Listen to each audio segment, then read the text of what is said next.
బులెటిన్లో మరో breaking news చూస్తున్నాం. పల్నాడు జిల్లా గుండ్లపాడు జంట హత్యల కేసులో కీలక పరిణామం చోటు చేసుకుంది. ఈ కేసులో A8 నిందితుడిగా ఉన్న మాచర్ల మాజీ ఎమ్మెల్యే పిన్నెల్లి రామకృష్ణారెడ్డి సోదరుడు వెంకట్రామిరెడ్డి సోమవారం పల్నాడులోని స్థానిక కోర్టులో లొంగిపోయారు. సుప్రీంకోర్టు ఆదేశాల మేరకు ఆయన ఈ నిర్ణయం తీసుకున్నారు.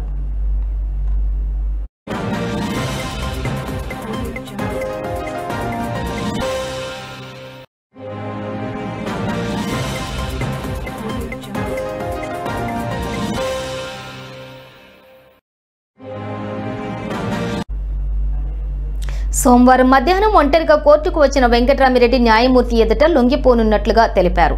ఈ కేసుతో తనకు ఎలాంటి సంబంధం లేదని చెబుతూనే దర్యాప్తుకు పూర్తిగా సహకరిస్తారని స్పష్టం చేశారు. దీంతో ఆయన్ను అదుపులోకి తీసుకోవాలని పోలీసులు కోర్టు ఆదేశించింది.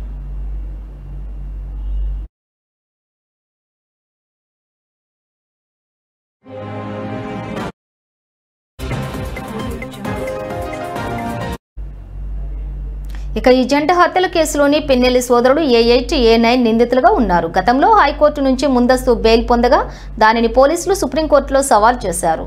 విచారణ జరిపిన సర్వోన్నత న్యాయస్థానం 2 రోజుల క్రితం వారి బెయిల్ను రద్దు చేసింది. 2 వారాల్లోగా పోలీసులు ఎదుట లొంగిపోయిన విచారణకు సహకరించాలని ఆదేశించింది.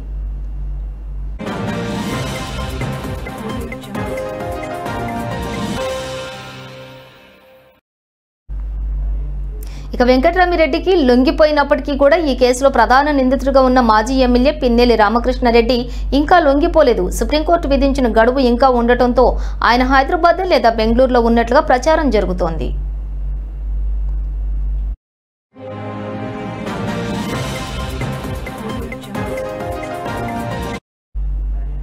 ఈ ఏడాది మే నెలలోని వెల్దుర్తి మండలం గుండ్లపాడులోని టీడీపీకి చెందిన 2 సోదరులు హత్యకు గురైన విషయం తెలిసిందే.